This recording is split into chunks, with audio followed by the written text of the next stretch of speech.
Hi ಗೆಳೆಯರೇ, ನಾನು ರಾಹುಲ್. ನಾನು ಉತ್ತರ ಕರ್ನಾಟಕದವನಾಗಿದ್ದು 2 ವರ್ಷಗಳ ಹಿಂದೆ ನಡೆದ ಒಂದು ಘಟನೆಯ ಬಗ್ಗೆ ಇವತ್ತು ನಾನು ನಿಮಗೆ ಹೇಳುತ್ತೇನೆ. ನಾನು ರೂಮಿನಲ್ಲಿ ಇದ್ದುಕೊಂಡು ಸರ್ಕಾರಿ ಹುದ್ದೆ ಸಲುವಾಗಿ ಓದುತ್ತಿದ್ದೆ. ಆದರೆ ನಾನು ಸಿಟಿಯಲ್ಲಿ ಇದ್ದಿದ್ದರಿಂದ ಮನೆಯಲ್ಲಿ ಕೂಡ ನನಗೆ ಕಡಿಮೆ ಹಣವನ್ನು ಹಾಕುತ್ತಿದ್ದರು.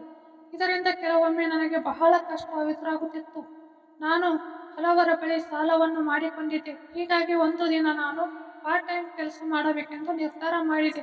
ಆದರೆ ಹೀಗೆ ಕೆಲಸಕ್ಕೆ ಹೋದಾಗ ಅಂಗಡಿ ಮಾಲೀಕರು ಇವತ್ತು ಪೂರ್ತಿ ಡ್ಯೂಟಿ ಮಾಡು ಎಂದರೆ ಮಾಡಲೇಬೇಕು, ಆಗುವುದಿಲ್ಲ ಎಂದು ಹೇಳಿದರೆ ನನ್ನ ಕೆಲಸದಿಂದ ಕಿತ್ತು ಹಾಕುತ್ತಾರೆ ಎಂದು ನನಗೆ ಅನಿಸಿತು. ಆಗ ಒಂದು ದಿನ ನಾನು ನನಗೆ ಗೊತ್ತಿರುವ ಬಗ್ಗೆ ಹಲವಾರು ಜನರ ಬಳಿಗೆ ಕೆಲಸದ ಬಗ್ಗೆ ವಿಚಾರಿಸಿದೆ. ಯಾವುದೇ ಉಪಯೋಗಕ್ಕೆ ಬರಲಿಲ್ಲ. ಒಂದು ದಿನ ಆ ತರದ ಕಥೆಗಳನ್ನು ಓದುವಾಗ ಅದರಲ್ಲಿ ಒಂದು ಜಾಹೀರಾತು ನೋಡಿದೆ. ಅದರಲ್ಲಿ ಅವರು ಕೆಳಗಡೆ ನಂಬರ್ ಕೂಡ ಕೊಟ್ಟಿದ್ದರು. ನಾನು ಕೂಡಲೇ ಅದನ್ನು ತೆಗೆದುಕೊಂಡು ನಂಬರ್ ಸೇವ್ ಮಾಡಿಕೊಂಡೆ. ಆದರೆ ಅವರಿಗೆ ಫೋನ್ ಮಾಡಲಿಲ್ಲ. ಹೀಗೆ ಮತ್ತೆ ಎಲ್ಲ ಕಡೆ ಕೆಲಸ ಹೇಳಿದಾಗ ಎಲ್ಲವೂ ಸಿಗಲಿಲ್ಲ. ಆಮೇಲೆ ಏನಾದರೂ ಮಾಡಿ ದುಡ್ಡು ಸಂಪಾದನೆ ಮಾಡಬೇಕು ಎಂದು ನಿರ್ಧರಿಸಿ ಅವತ್ತು ಆ ನಂಬರ್ಗೆ ಫೋನ್ ಮಾಡಿದೆ. ಆ ಕಡೆಯಿಂದ ಅವರು ಚೆನ್ನಾಗಿಯೇ ಮಾತನಾಡಿದರು. ಅವರು ನನ್ನ ಹೆಸರು, ಊರು, ವಿಳಾಸ ಎಲ್ಲವನ್ನೂ ಕೇಳಿದರು. ನಾನು ಅವಾಗ ನನ್ನ ಊರಿನ ವಿಳಾಸವನ್ನು ನೀಡದೆ ನಾನು ಬೇರೆ ರೂಮಿನ ವಿಳಾಸ ನೀಡಿದೆ. ಅಲ್ಲದೆ ಎಲ್ಲಿಯೂ ನನ್ನ ಹೆಸರು, ಫೋನ್ ನಂಬರ್ ಕೊಡಬಾರದು, ಕೊಟ್ಟರೆ ನನಗೆ ಕಷ್ಟ ಎಂದು ಹೇಳಿದಾಗ ಅವರು ಹೀಗೆ ಬಗ್ಗೆ ಚಿಂತಿಸಬೇಡಿ, ನಾವೇ ಎಲ್ಲವನ್ನು ನೋಡಿಕೊಳ್ಳುತ್ತೇವೆ, ಆದರೆ ನಾವು ಹೇಳಿದ್ದಲ್ಲಿಗೆ ನೀನು ಹೋಗಿ ಬರಬೇಕು ಎಂದು ಹೇಳಿದರು. ನಾನು ಸರಿ ಎಂದು ಹೇಳಿದೆ. ಆಮೇಲೆ ನಾನು ಏನು ಕೆಲಸ ಎಂದು ಕೇಳಿದಾಗ ಅವರು ಇದು ಬೇರೆ ರೀತಿಯ ಕೆಲಸ, ನೀನು ಪ್ರತಿ ಬಾರಿ ಹೋದಾಗ ನಿನಗೆ ದುಡ್ಡು ಸಿಗುತ್ತದೆ ಎಂದು ಎಲ್ಲವನ್ನು ಹೇಳಿದರು. ಅದನ್ನು ಕೇಳಿ ಅಚ್ಚರಿ ಎನಿಸಿತು. ಆಗ ನಾನು ಇಷ್ಟು ದುಡ್ಡು ಹೇಗೆ ಕೊಡುತ್ತಾರೆ ಎಂದು ಕೇಳಿದಾಗ ಅವರು ಎಲ್ಲವನ್ನು ಬಿಡಿಸಿ ಹೇಳಿದರು. ಆಗ ನನಗೆ ಇನ್ನಷ್ಟು ಭಯವಾಯಿತು. ಆಗ ಅವರು ಏನೋ ಚಿಂತೆ ಬೇಡ, ಯಾರಿಗೂ ಗೊತ್ತಾಗುವುದಿಲ್ಲ, ಆದರೆ ಮೊದಲಿಗೆ ನೀನು 10,000 ರೂಪಾಯಿ ಕೊಡಬೇಕು ಎಂದು ಹೇಳಿದರು. ಆಗ ನಾನು ನನಗೆ ಅಷ್ಟೊಂದು ಆಗುವುದಿಲ್ಲ, ನನ್ನ ಹತ್ತಿರ ದುಡ್ಡು ಇಲ್ಲ, ನಮ್ಮದು ಬಡತನ ಕುಟುಂಬ ಎಂದು ಹೇಳಿದಾಗ ಅವರು ಸರಿ, ಹಾಕಿದ್ದರೆ 2,000 ಕೊಡಬೇಕು ಎಂದು ಹೇಳಿದರು. ನಾನು ಅವರ ಅಕೌಂಟಿಗೆ ದುಡ್ಡು ಹಾಕಿದೆ. 2 ದಿನ ನನಗೆ ಫೋನ್ ಬರಲೇ ಇಲ್ಲ. ಆಮೇಲೆ ನನಗೆ ನಾನು ದುಡ್ಡು ಕಳೆದುಕೊಂಡೆ ಎಂದು ಅನಿಸತೊಡಗಿತು. ಅವರಿಗೆ ಕೇಳಿದಾಗ ಸ್ವಲ್ಪ ಕಾಯಬೇಕು ಎಂದು ಹೇಳಿದರು. ನಾನು ಸರಿ ಎಂದು ಹೇಳುತ್ತಲೇ ಇದ್ದೆ. ಕೊನೆಗೆ 1 ವಾರದ ಬಳಿಕ ಅವರು ಒಬ್ಬರ ವಿಳಾಸ ಕಳಿಸಿ ಅವರಿಗೆ ಸಾಯಂಕಾಲ ಭೇಟಿಯಾಗು, ಎಲ್ಲ ಮಾತನಾಡಿದ್ದೇವೆ ಎಂದು ಹೇಳಿದರು. ನಾನು ಬಸ್ ಹಿಡಿದು ಅವರ ಮನೆಗೆ ಹೋದಾಗ ಸುಮಾರು 6 ಗಂಟೆ ಆಗಿತ್ತು. ನಾನು ಅವರ ಮನೆಯ ಹತ್ತಿರವೇ ನಿಂತುಕೊಂಡಿದ್ದೆ. ಆದರೆ ನನಗೆ ಭಯವಾಗುತ್ತಿತ್ತು. ನಾನು ಏನು ಮಾಡಬೇಕೆಂದು ಗೊತ್ತಾಗದೆ ರಸ್ತೆ ಬದಿ ನಿಂತಿದ್ದೆ. ನನಗೆ ಕೆಲಸ ಕೊಟ್ಟವರು ಫೋನ್ ಮಾಡಿ, ಇನ್ನೂ ಹೋಗಿಲ್ವಾ, ಅವರ ಕಡೆಯಿಂದ ದುಡ್ಡು ತೆಗೆದುಕೊಟ್ಟಿದ್ದೇವೆ, ನಿನಗೆ ಮೊದಲೇ ಯಾವ ಕೆಲಸ ಅಂತ ಹೇಳಿದ್ದೇವೆ, ಹೆದರಬೇಡ, ಹೋಗು ಎಂದರು. ಆಗ ನಾನು ಅಲ್ಲೇ ವಿಚಾರ ಮಾಡುತ್ತಾ ನಿಂತಿದ್ದೆ. ಹೋಗದಿದ್ದರೆ ನನ್ನ ದುಡ್ಡು ಕೂಡ ನನಗೆ ಸಿಗುವುದಿಲ್ಲ ಎಂದೆಲ್ಲ ಯೋಚಿಸಿ ಕೊನೆಗೆ ಆಗಿದ್ದು ಆಗಲಿ ಎಂದು ಮೇಲೆ ಹೋದೆ. ಅವರು ಕೊಟ್ಟ ವಿಳಾಸಕ್ಕೆ ಹೋಗಿ ಬಾಗಿಲು ಬಡಿದಾಗ ಕವಿತಾ ಎನ್ನುವರು ಬಾಗಿಲು ತೆಗೆದು ಒಳಗೆ ಬರುವಂತೆ ಹೇಳಿದರು. ನಾನು ಹೆದರುತ್ತಲೇ ಅವರ ಮನೆಗೆ ಹೋಗಿ ಒಳಗೆ ಕೂತಿದ್ದೆ.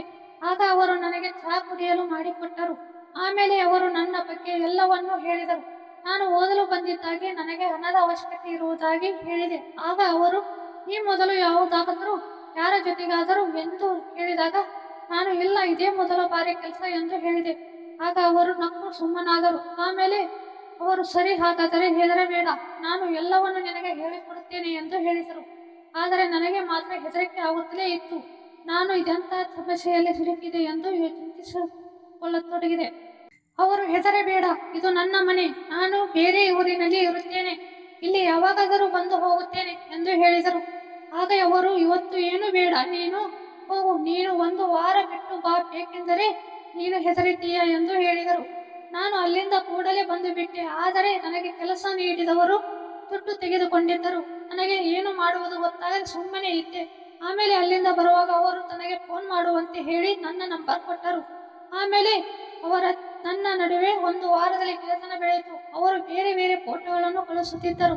ಆ ಫೋಟೋಗಳನ್ನು ನೋಡಿ ನನ್ನ ಕಣ್ಣನ್ನೇ ನಾನು ನಂಬದಂತೆ ಆಗಿತ್ತು. ಅವರು ನೋಡಲು ಅಷ್ಟೇನೂ ಅಂದವಾಗಿಲ್ಲ ಎಂದರೂ ಕೂಡ ಅವರ ಮುಖದಲ್ಲಿ ಹೊಳಪು ಇತ್ತು. ಹೀಗೆ 1 ವಾರದ ಬಳಿಕ ಅವರು ಮನೆಗೆ ಬರುವಂತೆ ಹೇಳಿದರು. ಈ ಬಾರಿ ನಾನು ಕೂಡ ಖುಷಿಯಿಂದ ಹೋದಾಗ ಅವರು ಮನೆಯಲ್ಲಿ ಇದ್ದರು. ನಾನು ಹೋದ ಮೇಲೆ ಅವರು ನನ್ನನ್ನು ಕೂರಿಸಿ ನನಗೆ ಕುಡಿಯಲು ನೀರು ಕೊಟ್ಟರು. ಹೀಗೆ ಮಾತನಾಡುವಾಗ ಅವರು ತಮ್ಮ ಯಜಮಾನ ಪ್ರತಿದಿನ ದುಡಿಯಲು ಹೋಗಿ ಒಂದು ಸುಸ್ತಾಗಿ ಬೀಳ್ತಾರೆ. ಹೀಗಾಗಿ ಅವರಿಗೆ ನನ್ನ ಬಗ್ಗೆ ಕಾಳಜಿ ಇಲ್ಲ. ನಾನು ಸಂತೋಷವಾಗಿಲ್ಲ. ಪ್ರತಿದಿನ ಕೈ ಕೆಲಸ ಮಾಡುತ್ತೇನೆ. ಹೀಗಾಗಿ ಈ ಕೆಲಸಕ್ಕೆ ನಿನ್ನ ಸಹಾಯವನ್ನು ಕೇಳುತ್ತಿದ್ದೇನೆ. ಯಾರಿಗೂ ಹೇಳಬಾರದು ಎಂದು ಹೇಳಿದರು. ನಾನು ಕೂಡ ಅವರಿಗೆ ಅದೇ ಮಾತನ್ನು ಹೇಳಿದೆ. ಆಮೇಲೆ ಅವರು, ನೋಡು, ನೀನು ಅವರಿಗಾಗಿ ಕೆಲಸ ಮಾಡಿದರೆ ನಿನ್ನ ಜೀವನವನ್ನು ಹಾಳು ಮಾಡುತ್ತಾರೆ.